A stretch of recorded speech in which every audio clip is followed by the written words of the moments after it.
Olá pessoal, vamos começar mais uma aula do curso Matemática para a Vida, que é o professor Senevaldo que está falando.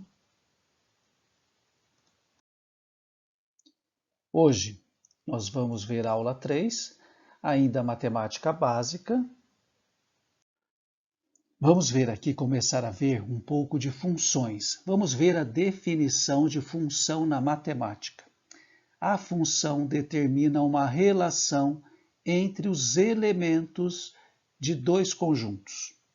Podemos defini-la utilizando uma lei de formação em que cada valor de x temos um valor de f de x, que também podemos chamar de y, tá? Olha só para vocês verem, eu vou colocar aqui para vocês, tá?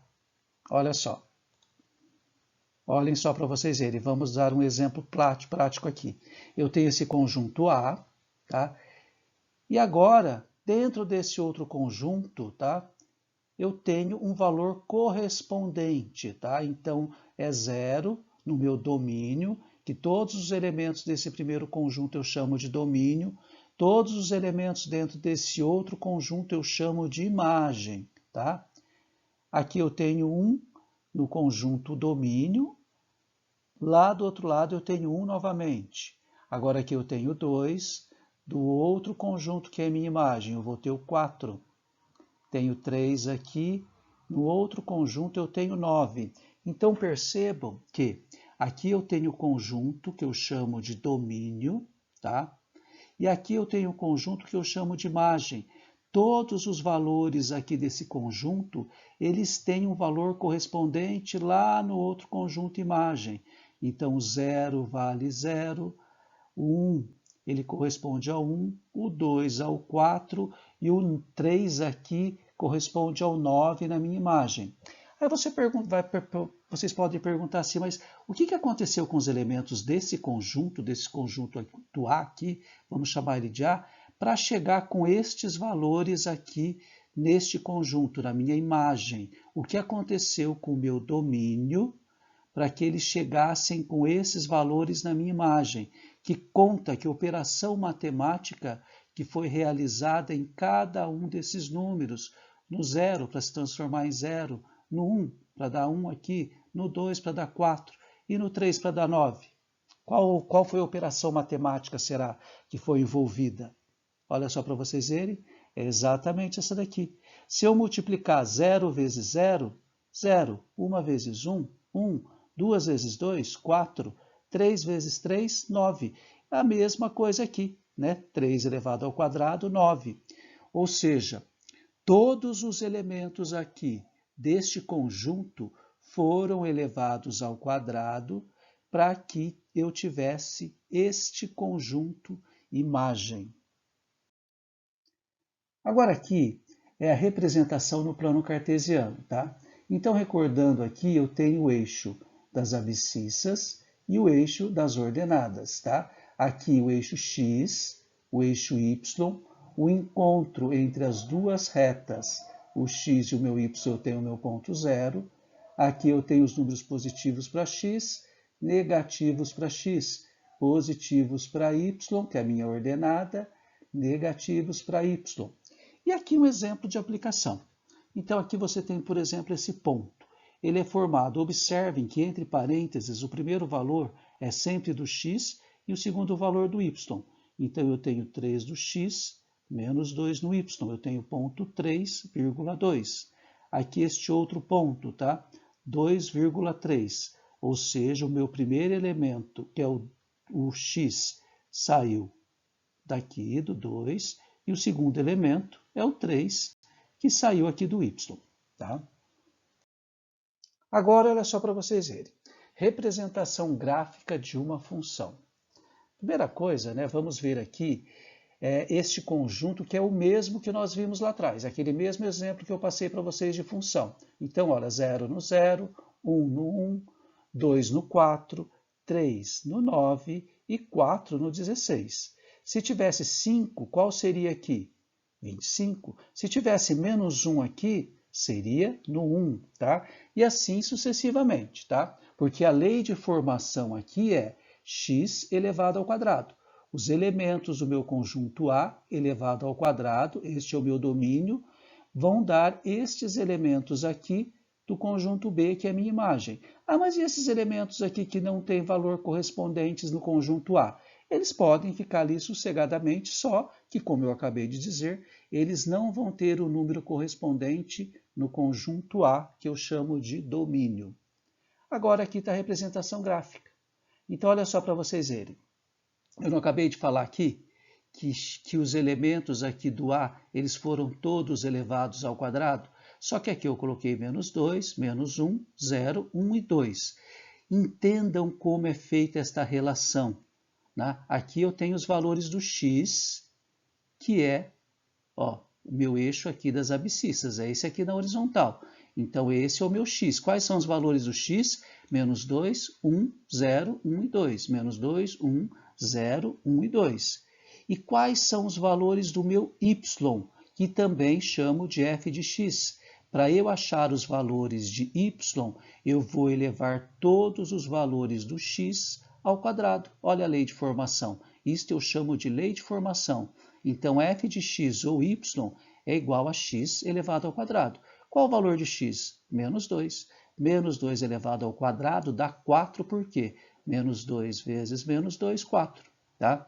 Menos 1 elevado ao quadrado. Menos 1 vezes menos 1, 1 positivo. 0 vezes 0, 0. 1 vezes 1, 1. 2 elevado ao quadrado, 2 vezes 2, 4. Agora, eu vou fazer o meu gráfico, vou construir valores de x, valores de y, que são o meu f de x. Os valores de x estão aqui, os valores de y estão aqui. Então, percebam, no x eu tenho menos 2, no y eu tenho 4. Tá? Então, fiz a ligação. No x eu tenho menos 1, no y 1. No x eu tenho 0, no y eu tenho 0. Os pontos se encontram aqui. No x eu tenho 1, no y 1 também. No x eu tenho 2, no y eu tenho 4, formando aqui esta parábola. Tá? Então, aqui nós temos uma representação gráfica de uma função. Vamos começar a ver agora alguns tipos de função. E a primeira delas é a função do primeiro grau. Né? A função do primeiro grau ela é do tipo ax mais b igual a 0. Só para vocês se lembrarem, né, para refrescar um pouco a memória, nada mais é que a equação do primeiro grau que nós representamos aqui através destas funções. Tá? Aqui nós temos como serão os gráficos dessa função do primeiro grau. Então isso é muito importante porque muitas vezes no Enem, né, você não precisa nem saber fazer alguns cálculos, mas você precisa saber a parte teórica. Então, por exemplo, toda vez que você vê um gráfico em que há apenas uma reta e não uma parábola, como nós tínhamos no gráfico anterior, nós estamos falando de uma função do primeiro grau. Tá? Aqui nós temos um exemplo crescente e aqui nós temos um exemplo decrescente. Aqui eu coloquei alguns exemplos de funções crescentes e decrescentes. Mas o que diferencia uma função crescente de uma decrescente? Né? Vamos pensar num exemplo prático. Por exemplo, um carro. Aqui o carro ele começa a acelerar, ele sai, aumenta a velocidade. Então a velocidade do carro está aumentando. Aqui vamos imaginar um carro que ele começa a desacelerar para parar, né? Para entrar na garagem. Então a velocidade vai diminuindo. Tá? Mas o que define se uma função é crescente ou decrescente? Basta eu analisar o valor do meu A. Mas quem é o A? O A é o valor do número que acompanha o x. Tá? Se ele for positivo, por exemplo, aqui 2x, então significa que é crescente. Aqui, x, mas não tem número nenhum. Quando não tem número nenhum, não se esqueçam que aqui representa 1. Como não tem sinal, é 1 positivo. Então, essas duas funções são exemplos de funções crescentes. E aqui eu tenho um exemplo de função decrescente. Por quê? Porque o valor que acompanha x, ele é negativo. Eu não analiso os outros números, tá? Eu só analiso aquele que acompanha o x, tá? Na verdade, o sinal, tá? Então, se o sinal é negativo, decrescente, tá? Se o sinal é positivo, crescente. Bom, pessoal, vamos recordar agora como se resolve uma equação do primeiro grau. Olha o primeiro exemplo, x mais 5 igual a 12. Vários de vocês, só de olharem, já sabem o valor aqui. Que número? Porque é uma equação que ela é uma incógnita. Incógnita é um valor que eu ainda não sei quanto vale. Mas nesse caso aqui já dá para saber, né? Ó, que número mais 5 dá 12. Se você não conseguir resolver assim de imediato, é só você fazer, né, o método que nós chamamos de isolar a letra x antes do sinal de igual. Poderia ser depois também. Mas como aqui ela já está aqui antes do sinal de igual, eu vou isolá-la. De que maneira que eu isolo? Deixando ela sozinha. Então eu tenho x igual, do outro lado do sinal de igual eu tenho 12, e esse 5 que deste lado está fazendo uma conta de mais, uma adição, eu passo junto com o 12 fazendo a operação inversa, que é menos. Então era mais 5, passou para cá, menos 5. Você faz 12 menos 5, x igual a 7. Ou seja, 7 mais 5 igual a 12. Então, acredito que quando eu comecei a fazer esta equação, várias pessoas já sabiam que o valor aqui do x era 7. Ah, então se eu já souber isso, eu preciso fazer todo esse processo? Claro que não. E é melhor que você realmente já consiga fazer só de olhar, tá? Agora, olha só para vocês verem. Aqui talvez nem todos consigam, né? Mas eu tenho que pensar o seguinte, ó, 3x menos 15 igual a 18. Esse 3x significa o seguinte, ó, 3 vezes x. 3 vezes quanto, porque esse quanto representa esse x, menos 15 dá 18. Eu vou fazer o mesmo processo aqui. O que eu vou fazer? Eu vou isolar a letra x, deixar ela totalmente sozinha antes do sinal de igual. Para isso, ó, o menos 15, né, o 18 eu desço, o menos 15 eu passo para o outro membro, efetuando a operação inversa. Era menos 15, passa para cá, mais 15. Agora eu faço essa soma, ó, 18 mais 15, né, desço 3x aqui, 18 mais 15, 33. Quando o número está junto com uma letra aqui, ó, significa que ele está, ó, multiplicando, como se fosse uma multiplicação, tá? Então esse pontinho aqui é de vezes, tá? O que eu vou fazer com esse 3?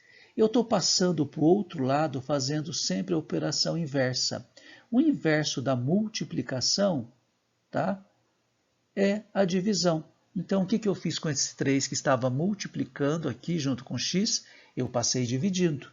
Então, observem, aqui era mais, passei menos, aqui era menos, eu passei mais, e aqui era vezes, eu passei dividindo. 33 dividido por 3 dá 11. Se você quiser tirar a prova real, como que você deve fazer? Olha só para vocês verem. Eu acabei de falar para vocês que aqui é como se tivesse um pontinho de vezes. Então, olha só, 3 vezes, substitui. É a prova real que você não precisa fazer. 3 vezes 11 dá quanto? 33. 33 menos 15, 18. Tá? É uma maneira de você verificar, tirar a prova real se a sua equação realmente está certa, está correta, mas não é necessário. Agora eu vou representar graficamente uma função do primeiro grau. Então olha só para vocês verem, ó, f de x é igual a 3x menos 6. Eu vou representar esta função, vou fazer o esboço de um gráfico. Antes, porém, eu vou ter que resolver essa equação. Como que eu faço isso? Ó, eu igualo ela a zero. Tá? No lugar desse f de x, né, vocês viram que eu cancelei aqui, coloquei um sinal de igual e coloquei um zero. Então aqui também está fácil, eu vou isolar o x. A primeira coisa que eu vou fazer, 3x igual a 6. Mas cadê o zero? O 6 era negativo, passou para esse lado positivo. 6 mais 0, 6, ou seja, eu não preciso mais do zero. Tá? Qual o outro passo? Esse 3 aqui que está multiplicando, eu vou passar dividindo 6. Então, 6 dividido por 2, x é igual a 2. Tá? Acabei de achar o valor do 2. Bom, agora prestem bem atenção nisso. Eu vou esboçar o meu gráfico da função do primeiro grau. Primeira coisa que eu vou fazer, vou colocar aqui o meu eixo x, tá? Aqui o meu eixo y, a minha abscissa e aqui a minha ordenada. Ó, você não acabou de achar aqui o valor do x, tá? X igual a 2. Então, vocês vão ver que vai aparecer um 2 aqui daqui a pouco. Mas agora e o valor do y? Quando uma função do primeiro grau é do primeiro grau, o valor do y vai ser o que eu chamo de termo independente. Olha só para vocês verem. Você não tem aqui 3x menos 6? Por que esse menos 6 é chamado de termo independente? Porque ele não tem letras aqui junto com ele, não tem x. Então, ele vai estar representado aqui no meu eixo y. Um ponto aqui. Deixa eu fazer um pontinho aqui. Espera aí que vai aparecer a reta. O 2 aqui é o valor do x. Estão vendo? Ó? Então, o meu y é o menos 6. E o meu x é esse valor que eu encontrei resolvendo a equação. E agora eu vou passar uma reta, né? Essa função do primeiro grau ela é crescente, porque aqui a letra A ela é positivo, 3 é positivo. Ela passa por onde? Ela passa aqui nesse ponto, né? Que é 6, e passa aqui no ponto 2. Como que eu descobri esses valores? O 6, basta olhar o termo independente da função, que é aquele que não tem letras, não tem letra, né? E o x eu resolvi a equação e sei por onde vai passar, tá? Então isso é muito importante porque vocês vão ver quando eu estiver explicando uma questão do Enem, como é importante você saber. Bom, pessoal, vamos ver agora a função do segundo grau. Ela é representada pela expressão ax² mais bx mais c igual a zero. É a famosa equaçãozinha do segundo grau, que também é representada através de função, tá? Aqui eu tenho um exemplo crescente e aqui eu tenho um exemplo decrescente. Então, quando A for maior que zero, ou seja, eu vou analisar sempre a letra que acompanha agora aqui na função do segundo grau, o x elevado ao quadrado. Se ele tiver um valor positivo, ele vai ser crescente e a parábola vai estar voltada para cima, tá? Abertura para cima. Se os valores que acompanham o x elevado ao quadrado forem negativos, olha só para vocês verem, menos x ao quadrado, menos 5x, este gráfico, tá? Ele vai ter a parábola voltada para baixo, ou seja, aqui, ó, A menor que zero. Os outros valores aqui eu nem preciso analisá-los, tá? O importante aqui é o valor que acompanha o x elevado ao quadrado. Vamos relembrar agora um pouquinho da equação do segundo grau. Eu acho que todos se recordam da fórmula, né? Menos b mais ou menos raiz quadrada de delta dividido por 2 vezes a, sendo que o delta b ao quadrado menos 4 vezes a vezes c. Ah, professor, mas eu estou acostumado a fazer com aqui dentro, no lugar desse delta, toda essa expressão. Não tem problema algum, tá? Eu vou resolver aqui, já coloquei aqui até toda já realizada, uma equaçãozinha do segundo grau, bem rapidamente, ó. X ao quadrado mais 3x menos 4. Como aqui na fórmula você tem letra A, letra B e letra C, letra A, letra B e letra C, eu vou coletar os valores de A, de B e de C para depois jogar nas fórmulas. Quem é o A? O A é o número que acompanha o x elevado ao quadrado. Não esqueçam que aqui eu tenho 1x ao quadrado. Aqui eu tenho 3x. Então, o valor de B acompanha o x. E o valor de C é o que eu já falei anteriormente, que é o termo independente, que é o valor que não tem letra x aqui. X ao quadrado é o A, o x é o B e o C é o termo independente. A fórmula é b ao quadrado menos 4, não esqueçam que aqui é uma multiplicação tripla, né?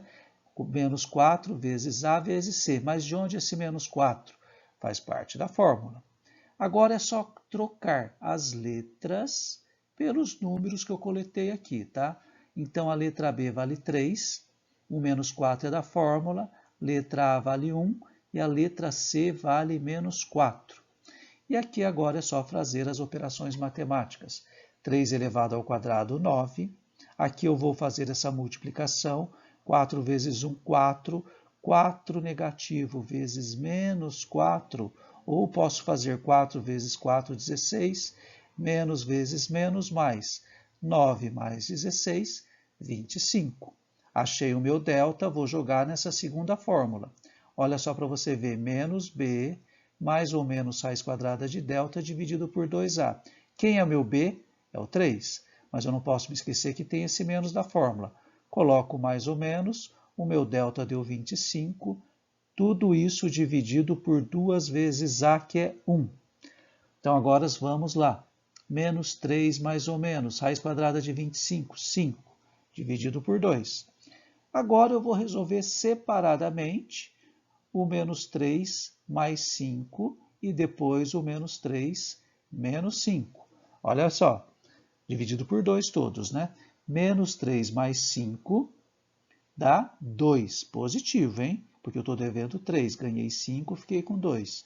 2 dividido por 2, 1. Menos 3 menos 5 vai dar menos 8. Vocês recordaram aqui? Eu estou devendo 3, estou devendo 5, eu estou devendo 8. Dividido por 2, menos 4.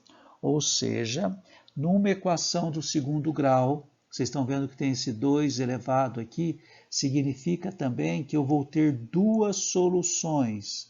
Então, os valores que vão transformar essa equação numa igualdade, numa verdade, é 1 positivo e menos 4.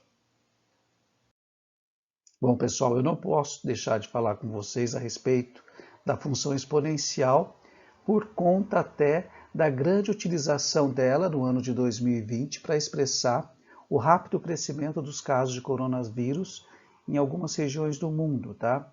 Então, olha só para vocês verem, a função exponencial era do tipo a elevado a x, ou seja, um número elevado ao x. Percebam que o x agora ele está no expoente, tá?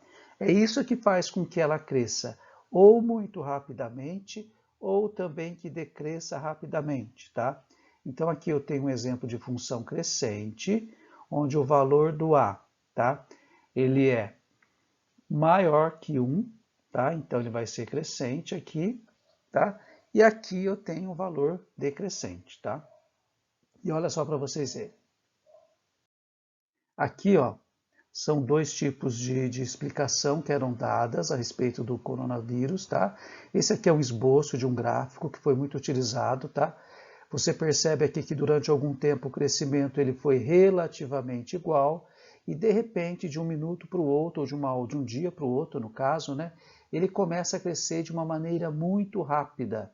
E é isso que caracterizou a expansão do coronavírus em algumas regiões do mundo, né, fazendo com que os hospitais ficassem, né, abarrotados de gente, muitas vezes impossibilitados de dar um atendimento adequado para vários, né? E aqui você tem, tá, um crescimento exponencial para que vocês percebam a rapidez que o vírus pode se propagar se as medidas de segurança não forem tomadas. Então, por exemplo, uma pessoa, ela pode passar para 2, essas 2 para 4, essas 4 para 8, essas 8 para 16, o próximo seria 32, 64 e assim sucessivamente. Essa taxa de transmissibilidade, ela não é mais 2, uma pessoa não passa mais para 2, tá? Ela diminuiu, tá? Ela é 1, alguma coisa e ela não pode estar muito acima disso. Vamos ver agora algumas aplicações de funções em questões do Enem, tá? Relembrando que o Enem é a avaliação mais importante que nós temos no país. É através das notas do Enem que vocês vão conseguir entrar nas universidades públicas, principalmente nas federais, tá? Aí também algumas particulares que acabam utilizando a nota do Enem para o ingresso. Sem falar em várias universidades em outros países que já há alguns anos utilizam a nota do Enem para pegar alunos brasileiros. É o caso, por exemplo, do Canadá e mais especificamente de Portugal, com o número relevante de vagas para alunos brasileiros e eles pegam através de notas do Enem. A primeira coisa da questão, tá, é você ler com atenção, né? Não tem como. Mas só de você observar esta questão aqui, ó, você já observa que é uma função do primeiro grau, porque aqui é uma reta, tá? Inclusive as alternativas aqui você também já consegue perceber, tá? Mas vamos lá, tá? Em uma loja, em um mês, aliás, uma loja de eletrônicos começa a obter lucro já na primeira semana. O gráfico representa o lucro L dessa loja desde o início do mês até o dia 20. Mas esse comportamento se estende até o último dia, o dia 30. Tá? Então aqui você tem o gráfico, vamos entendê-lo. Aqui você tem na horizontal o tempo em dias e na vertical o lucro em real. Tá? A representação algébrica do lucro L em função do tempo T é. Então aqui está pedindo o quê? Tá? Naquele exemplo que eu dei para vocês, eu dei a função para vocês, né? Eu dei a representação algébrica e nós construímos o gráfico. Agora aqui perceba que aconteceu o contrário. O que eles fizeram? Eles deram o gráfico e eles estão perguntando qual é a representação algébrica. Então, primeira coisa, quando nós formos aqui fazer esse gráfico aqui, essa análise, vamos entender o gráfico, né? Então, o que você tem aqui? Vamos imaginar que o mês começou aqui. Aqui foi o início. E ele começou, na verdade, com um pouco de prejuízo, né?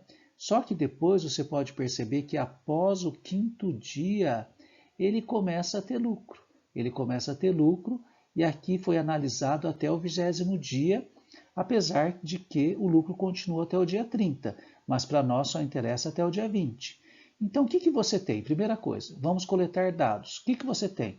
Você tem o lucro, que eu chamo de letra L, né, como aqui, e o lucro de R$3.000. Esse lucro de R$3.000, em quantos dias a loja obteve esse lucro de R$3.000? Olhem aqui para vocês verem, hein? Tomar muito cuidado aqui, né? Foi em 20 dias? Não, não foi em 20 dias, né? Porque ele começa a ter lucro a partir daqui, a partir do 5º dia. Então, o que você tem?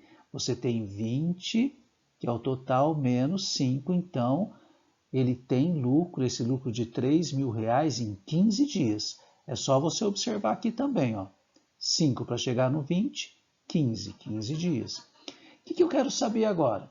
Eu quero saber qual foi o lucro diário. Quanto que eles ganharam por dia. O que eu vou fazer? Eu vou pegar o 3.000 e vou dividir pela quantidade de dias, né, que foram 15. Então, 3.000 dividido por 15 é igual a 200. Tá? Qual outra informação que eu devo ter agora? Né? Porque agora eu já tenho qual informação? Ó, aqui eu já consigo representá-lo de maneira algébrica. Então, o que eu tenho? Eu tenho que o lucro diário foi de 200T. Por quê? Porque a cada dia ele obteve R$200 de lucro.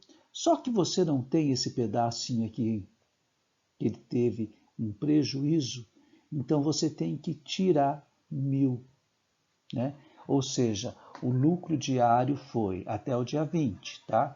200T, né, que vai dar os 3.000, menos o prejuízo que teve até o 5º dia, até o 4º dia, menos 1.000. Então, aqui você já observa que a resposta é a letra D. Só que aqui, pessoal, tem um detalhe. Se vocês se lembrarem, eu disse, né, que essa reta aqui, ó, ela corta o eixo Y. Olha só para vocês verem. É o termo independente. Você não tem o menos 1.000 aqui? Então, se você souber esse detalhe, se você se lembrar disso, olha como é importante. Se você se lembrar disso na hora de uma prova, você não precisa fazer nada disso. É só você analisar o gráfico e perceber que o termo independente que corta o Y aqui, ó, é o menos 1.000. Então, direto, você já colocaria a letra D. Vamos ler agora uma outra questão aqui do Enem. Um laticínio possui 2 reservatórios de leite. Cada reservatório é abastecido por uma torneira acoplada a um tanque resfriado. O volume em litros desses reservatórios depende da quantidade inicial no reservatório e do tempo T em horas em que as duas torneiras ficam abertas. Os volumes dos reservatórios são dados pelas funções V1, 250T ao cubo menos 100T mais 3.000, e V2, 150T ao cubo mais 69T mais 3.000. Depois de aberta cada torneira, o volume de leite de um reservatório é igual ao do outro no instante t igual a 0 e também no tempo t igual a... Ou seja, o que está querendo dizer aqui? Você tem dois reservatórios. O que vai depender da quantidade de leite que tem em cada um deles? A quantidade inicial que eles tinham e também o tempo que que a torneira vai ficar aberta, o tempo que a torneira vai ficar aberta. O que eu tenho aqui? Eu tenho uma informação. Quando o tempo for igual a 0, a quantidade de leite nos dois reservatórios será igual. Agora, o que eu quero saber? Qual o outro tempo, em que momento, na verdade, os dois reservatórios terão a mesma quantidade de leite? Então, olha só para vocês verem, ó, a dica está no próprio exercício, iguais. O que nós vamos fazer? Eu tenho o reservatório 1 e eu tenho o reservatório 2. Eu quero saber quando que os dois vão ter a mesma quantidade de leite, quando os dois serão iguais. O que eu vou fazer? Eu vou pegar V1, que é toda essa expressão, tá? 250t ao cubo menos 100t mais 3.000, e eu vou igualar a segunda função, que é o V2, a segunda expressão. Olha só, simplesmente copiei. Não é uma igualdade? Não está falando quando elas serão iguais? Quando t for igual a 0, eu sei que elas serão iguais, né? Agora eu quero saber em qual outro momento, qual outro instante elas serão iguais. A primeira dica que eu dou a vocês, que aqui é uma igualdade. Então aqui, como nós aprendemos a fazer a resolução da equação, eu devo colocar todos os elementos no mesmo, todos os semelhantes, por exemplo, todos os t ao cubo, antes do sinal de igual. Só que aqui eu tenho uma dica para dar para vocês. Ó, você está vendo que antes do sinal de igual você tem 3.000 e depois do sinal de igual você tem 3.000 também. Está vendo que é o mesmo número, o mesmo sinal? Quando isso acontecer, você pode simplesmente cancelá-los. Pronto. Eu já tenho aqui, ó, olha só para vocês verem. Eu não tenho mais o 3.000, porque eu cancelei. E o que eu fiz aqui? Ó? Antes do sinal de igual, eu deixei 250t ao cubo e eu trouxe para junto dele o 150t ao cubo, ou seja, os dois t ao cubo estão antes do sinal de igual. Por que aqui ficou negativo? Porque ele estava no segundo membro, depois do sinal de igual passou para o primeiro membro. Esse 100t eu passei para cá positivo, ele era negativo, passou positivo, e ele ficou com o seu semelhante, que é 69t. Quando eu falo de semelhante, eu estou falando da letra exatamente igual. T ao cubo, t, t. O que eu vou fazer agora? Vou fazer as operações. 250t menos 150t ao cubo, 100t. Só fiz aqui a conta de menos e repeti a letra. Agora aqui eu vou somar. 100t mais 69t, 169t. O que eu vou conseguir fazer agora? Olha só para você ver. Eu não tenho t ao cubo aqui e aqui eu não tenho t. O que eu posso fazer? O mesmo processo que eu fiz aqui. Olha só para você ver. Esse t aqui eu vou cancelar aqui e aqui vai ficar 2. Eu posso fazer esse processo? Posso, tanto é que eu estou fazendo. Então percebam que o t ao cubo aqui ficou t ao quadrado e esse t eu simplesmente cancelei. Tá? Então aqui ficou t ao quadrado e aqui ficou simplesmente o 169. O que eu faço agora com esse 100? Ó, olha só para você ver. Então eu tenho 169. O 100 que está multiplicando eu vou passar dividindo. E este 2 aqui que está elevado ao quadrado, t elevado ao quadrado, eu coloco ele na forma de raiz. Agora eu extraio a raiz do 169, que é 13, e a raiz do 100, que é 10. 13 dividido por 10, t é igual a 1,3 horas. Entenderam? Tranquilo? Bom, pessoal, então é isso. Espero que vocês tenham entendido. A partir de agora, nas próximas aulas, eu com certeza vou colocar questões do Enem também, tá? E espero que vocês tenham entendido e aprofundado um pouco mais o conhecimento de vocês. Aqui são sites que eu consultei, inclusive para pegar as questões do Enem, tá?